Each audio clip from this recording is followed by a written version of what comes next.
Dans l'actualité du 13h15, la joie des populations de Djibo après la libération de Mme Jocelyne Elliott ce mardi devant le Haut Commissariat de la province du Soum. Elles se sont réunies pour se réjouir, mais aussi demander la libération de Kenneth Elliott, l'époux de Jocelyne enlevé le même jour du vendredi 15 janvier. Et puis une journée avec les maraîchers de Léguéma, localité environnante de Bobo-Dioulasso, très connue dans le maraîchage.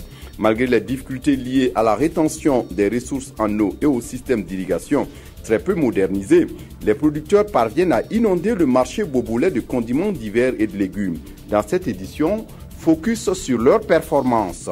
Elles bouleversent certaines traditions jadis exclusivement réservées aux hommes. Nanouira Dabiré, une balafoniste de Nyogo dans le sud-ouest du Burkina, passe pour une audacieuse.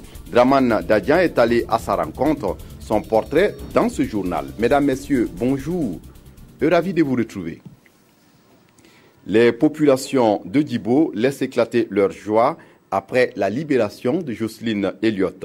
Regroupées devant le siège du Haut Commissariat de la province du Soum ce mardi, elles ont exprimé leur joie aux autorités et demandé que le processus se poursuive pour la libération de Kenneth Elliott, le mari de Jocelyne Elliott, enlevé le même jour du vendredi 15 janvier. Seydou sur place à Dori. Mobilisation devant le Haut Commissariat de Djibo après l'annonce de la libération de Jocelyne Elliott. Autorités administratives, leaders coutumiers et religieux, les hommes et les femmes ont abandonné leurs occupations ce matin pour manifester leur joie. Aujourd'hui, partie de la bataille est gagnée, car Mme Elliott est déjà à Ouagadougou.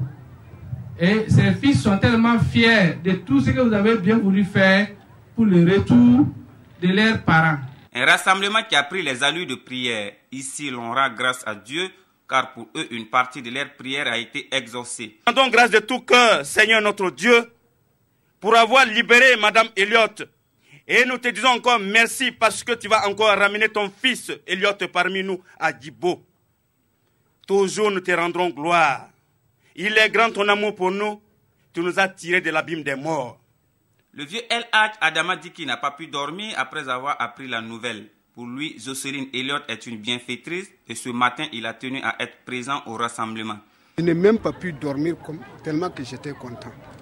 Mes mots ne sont pas beaucoup. Je ne fais que remercier les autorités provinciales, le gouvernement burkinabé, le président du Faso-Roc, Christian Kaboré, le gouvernement du Niger et celui du Mali. Pour ces manifestants, la libération de Jocelyne Elliott est une satisfaction à moitié. Ils ont bon espoir que le docteur Elliott sera aussi libéré, dont ils attendent impatiemment le retour du couple ici à Djibo. À l'Assemblée nationale, le Parlement des enfants est allé solliciter le soutien du Parlement pour mieux renforcer la lutte contre l'excision. Hier, une délégation de ce Parlement est allée présenter le projet à Salif Diallo, le président de l'Assemblée nationale. Salif Diallo qui a reçu également une délégation de l'Union européenne. Paul David Bambara, Nathalie Kaoré. C'est une visite de courtoisie que l'ambassadeur d'Égypte dit être venu rendre au président de l'Assemblée nationale. Les deux personnalités ont également évoqué une future coopération entre les parlements burkinabés et égyptiens. Par la suite, Salif Diallo a reçu une délégation de la mission de l'Union européenne pour l'observation des élections.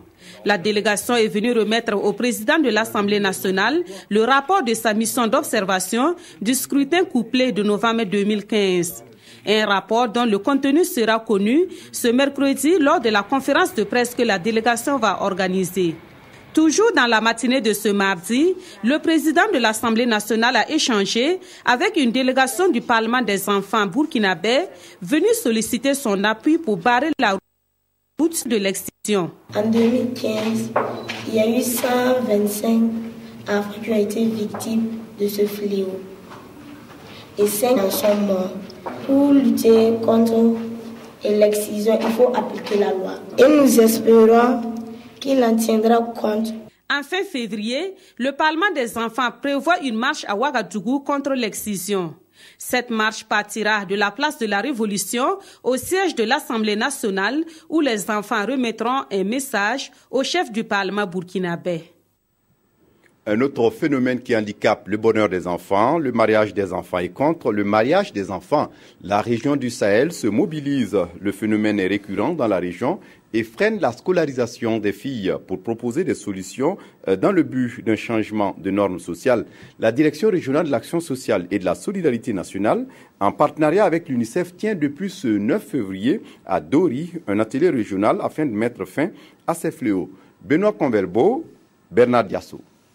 La région du Sahel, selon les données de l'enquête démographique de santé, enregistre à la fois les taux d'alphabétisation et de scolarisation les plus faibles du Burkina. Cette action s'explique par la persistance de certaines normes sociales aux pratiques traditionnelles. Ces normes sociales sont défavorables à la protection et à la promotion de certains droits de l'enfant.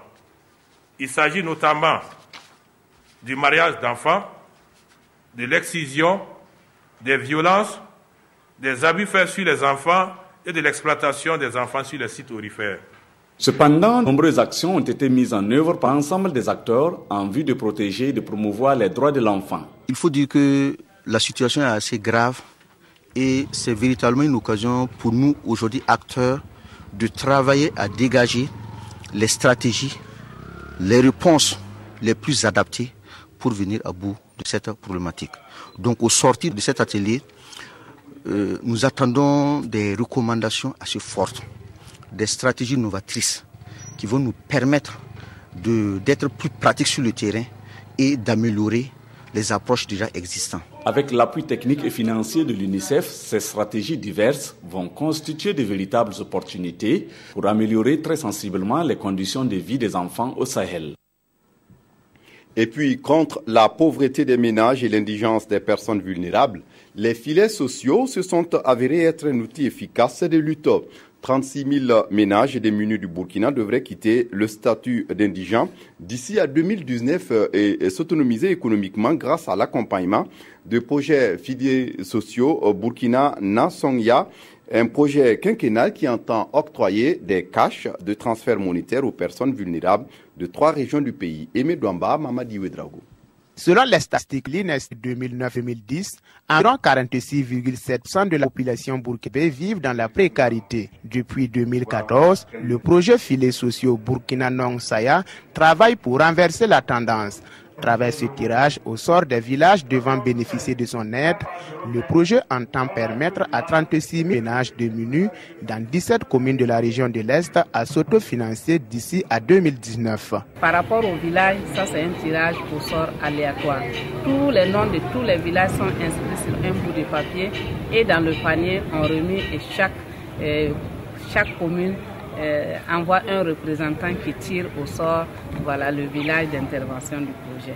Mais ce qui sera donné aux ménages, c'est du cash transfert. Pour le gouverneur de la région de l'Est, ces transferts vont servir à créer des activités génératrices de revenus pouvant aider l'amélioration des conditions de vie des bénéficiaires. Je voudrais qu'effectivement les objectifs qui sont fixés à travers le lancement de ce projet puissent être visibles et vraiment clair à notre niveau. Et c'est pourquoi je leur ai demandé que d'ici 2 à 3 ans, qu'on puisse lire sur leur visage le changement. À terme, le projet va cibler 40 000 ménages extrêmement pauvres, atteignant environ 316 000 personnes des régions de l'Est, du centre-Est et du Nord, considérées comme les régions les plus pauvres du pays. Je vous le disais en titre, à Léguéma, localité environnante de Bobo-Dioulasso, le maraîchage occupe une centaine de personnes. Malgré les difficultés liées à la rétention des ressources en eau et au système d'irrigation très peu modernisé, ces producteurs, avec le concours d'autres, parviennent à inonder le marché de condiments divers et de légumes. Une journée avec les maraîchers de Léguéma, c'est un reportage signé Hassan Gourabou et Romaine Kadiki. Grâce au mécanisme d'irrigation, le maraîchage est aujourd'hui possible en toute saison. Le souci majeur, c'est la disponibilité de la ressource eau. Dans cette plaine d'environ 2000 m², les maraîchers ressentent les effets de la sécheresse. Le marigot, unique source d'irrigation des cultures, est au plus bas. Et faute d'eau, l'arrêt de la production est prévu pour fin février. En février, l'eau est finie. On arrête et on attend quand la pluie tombe. Si la pluie tombe en avril, on continue. S'il n'y a pas assez, si la pluie ne tombe pas, on ne peut pas avoir beaucoup d'eau. C'est pour cela qu'on a fait des diguettes avec des sacs de ciment, plus les pierres sauvages, pour retenir ça, pour que nous pouvons arroser nos jardins. Nous, chez nous, on a plus que de 100 personnes qui travaillent ici. Tomates, choux, concombres, courgettes et poivrons. Ici, l'agriculture maraîchère nécessite un arrosage 2 à 3 fois par semaine. Avec un système d'irrigation sommairement mécanisé, l'activité nécessite tout de même l'intervention humaine. C'est au prix de 1001 difficultés que des producteurs comme ceux de Leguema arrivent à inonder le marché de condiments divers, de légumes et de féculents. Des producteurs qui restent confrontés à certains problèmes. Par rapport à l'exploitation, nos difficultés, c'est par rapport aux insectes. Il y a des insectes, disons, ravageurs. Autre difficulté, ça encore, c'est par rapport, disons, aux machines. Mais vous voyez que la distance qui nous sépare peut-être du marigot, peut-être aux dernières surfaces, là, au-delà de 100 mètres. Donc il faut des tuyaux aussi, disons, pour pouvoir amener, dresser l'eau un peu vers là-bas.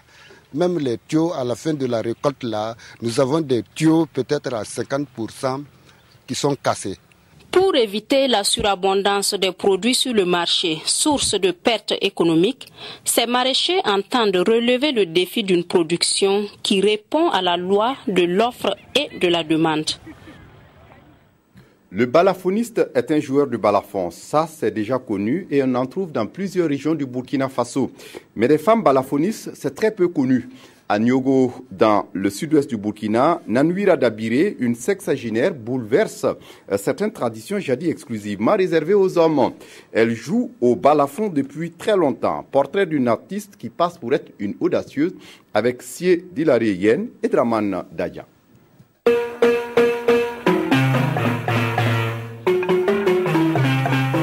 L'art de jouer et de faire parler le balafon, elle l'a appris de son défunt père depuis son enfance.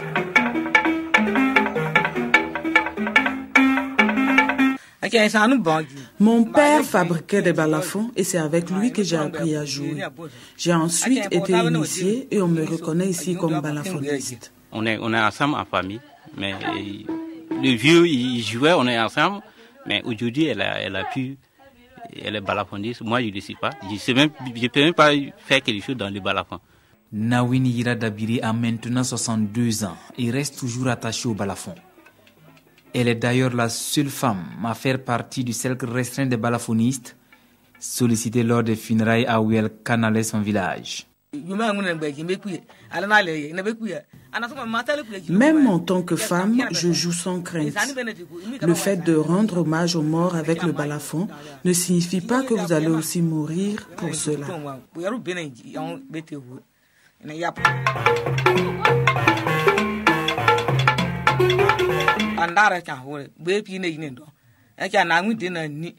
J'ai eu 12 enfants, mais la faucheuse en a pris 8, nous explique-t-elle. C'est pourquoi Nawini Yira dit faire retentir régulièrement son balafon pour le repos de leurs âmes. Mais au-delà de cette triste parenthèse de sa vie de mère, elle est souvent invitée lors de certaines festivités pour l'animation.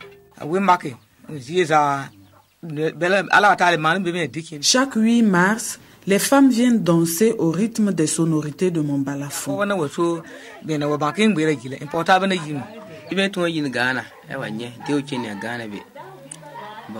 Elle prend souvent part à des festivités au Ghana sur invitation des organisateurs. Je sais aussi jouer et je l'accompagne à chaque fois.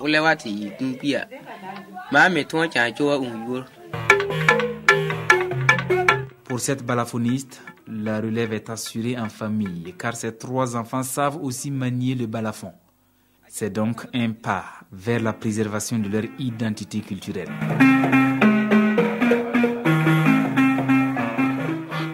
En religion, ce mercredi est le mercredi des cendres pour les catholiques. Il marque le début du carême. L'imposition des cendres est un appel à l'humilité pour mieux vivre les 40 jours de jeûne. Mathias Sadrabo, Viviane Tiandrebebo. L'heure est matinale, mais ils sont venus nombreux à l'église Sacré-Cœur de Dapoya pour commencer ensemble le carême. Et voici le sens des cendres que tous ont reçu ce jour. C'est pas du tout magique, les cendres. C'est pour nous rappeler tout simplement que nous devons nous convertir. Nous sommes terre, nous sommes poussière et nous allons retourner aussi dans cette terre-là. Alors c'est pour nous inviter à l'humilité. Les textes liturgiques de ce mercredi des cendres appellent à la conversion, à la réconciliation et au jeûne. Comme nous le dit la Bible, il faut se convertir. Il faut voir ce qui ne va pas dans sa vie et essayer d'améliorer. Nous pouvons faire les jeûnes parfaits, nous pouvons faire de l'abstinence, nous abstenir du pain et de l'eau. Chacun jeûne selon ses capacités. Ça commence déjà par la famille, qui est le socle de tout. Rendre les siens heureux, veiller à leur bien-être et instaurer également la prière. En cette année que l'Église vit sous le signe de la miséricorde, le pape François souhaite entre autres que le temps de pénitence qui commence aujourd'hui permette un réveil des consciences, souvent endormies, dit-il, face au drame de la pauvreté. Et puis pour terminer, la question sécuritaire au Burkina préoccupe les parutions de ce 10 février 2016 qui reviennent sur les groupes d'autodéfense. Korlouero, l'autre fait de l'actualité est le mandat d'arrêt contre Guillaume Soro. La revue de presse est signée Evelyne Dabiré. Les quotidiens de ce jour reviennent sur la mise en place des Kolwego. Faut-il brûler les Kolwego? Interroge le journal Le Quotidien. Grand dilemme sur cette question, répond Notre Temps, qui fait une analyse des forces et faiblesses de ces structures privées informelles de gestion des questions sécuritaires, judiciaires et pénitentiaires. Puis, ce journal présente, image à l'appui, un jugement populaire des Kolwego à Boulsa. Le journal Le Quotidien énumère les possibles dérives de ces comités qui sont, entre autres, leur instrumentalisation et leur récupération pour en faire des milices. Il conclut qu'il faut mettre des garde-fous pour réguler la tâche des Kolwego. Même inquiétude sur les brigades de vigilance dans les marchés zéards. Aujourd'hui, Ofaso informe que les jeunes commerçants émergents s'en démarquent. Dans un écrit que publie ce journal, le président de la structure explique: les personnes qui seront commises à cette tâche n'ont aucune connaissance en termes de sécurité et n'ont certainement pas le matériel pour s'y prendre. Alors, interroge-t-il, s'il advenait des problèmes de fait de leur action, qui serait responsable? Autre sujet, mandat d'arrêt contre Soro. Le parquet militaire s'est-il défaussé? Interroge Le Soir. Pour ce quotidien, l'information du parquet militaire selon laquelle rien n'est encore prouvé sur la nature des écoutes téléphoniques est égale à un pavé dans la mare. Ce journal poursuit: le problème, c'est le fondement de la décision du juge. En clair, sur quoi s'est basé le juge pour fonder sa décision de délivrer et lancer le mandat d'arrêt en question? Le nouveau pouvoir joue sa crédibilité, conclut l'observateur Palga. C'est tout pour ce journal. Merci de votre attention. Très bonne suite de programmes sur la RTB. Au revoir.